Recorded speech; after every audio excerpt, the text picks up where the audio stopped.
السلام عليكم، عاملين ايه؟ النهارده ان شاء الله هعمل لكم احلى واسرع تحليه واكله جميله جدا ومفيده.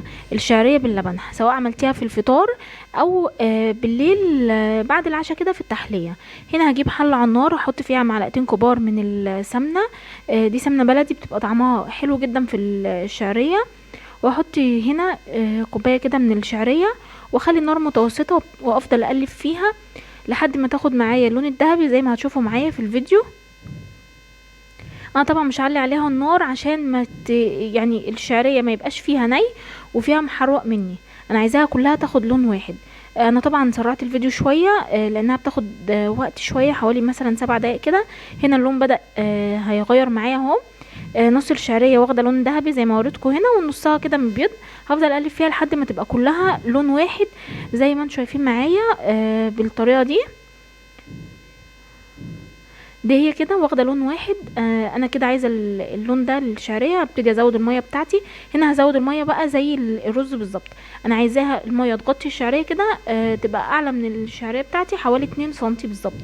وانزل الشعريه اللي في الجناب، وهستنى كده اول ما تبتدي تغلي معايا زي ما انتم شايفين بالطريقه دي. هقلبها واوطي عليها النار خالص، واغطي الحله لحد ما تستوي معايا خالص. طبعا الشعريه ما بتاخدش سوا خالص على النار، يعني هي ما بتكملش 10 دقايق. يعني خدي بالك عشان ما تتحرقش. هنا كانت خلاص استوت. قفلت عليها النار وحطيت عليها 3 معالق كبار من السكر، وهقلبها واغطي الحله بتاعتي لمده دقيقه بالظبط، بحيث السكر يكون داب مع الشعريه.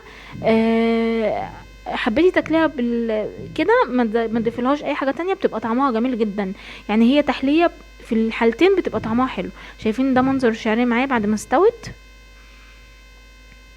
هنا بقى هحطها في طبق. حبيتي تاكليها بالمنظر ده كده بدون ما تضيفي لها اي حاجه خالص، بتبقى طعمها جميل جدا. بالسكر بتبقى حلوه. هنا حبيتي تضيفي لها لبن، بتبقى طعمها كمان، يعني انا بحبها باللبن، بتبقى طعمها احلى واحلى، خصوصا في للاطفال. الوجبه دي سواء في الفطار او بالليل بتبقى مفيده جدا ليهم. وهنا لو حد ما بيحبش اللبن هياكله وانتي مغمضه.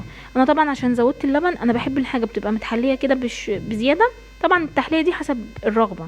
حبيتيها على السكر اللي فيها بتاكليها كده. انا حبيت هنا حطيت معلقتين كبار من السكر وهقلبها. وهي دي الاكله بتاعتي، اكله جميله جدا ومغذيه ومفيده. اتمنى يكون الفيديو عجبكم. لو اول مره تشوفي الفيديو ما تنسيش لايك الفيديو واشتراك القناه.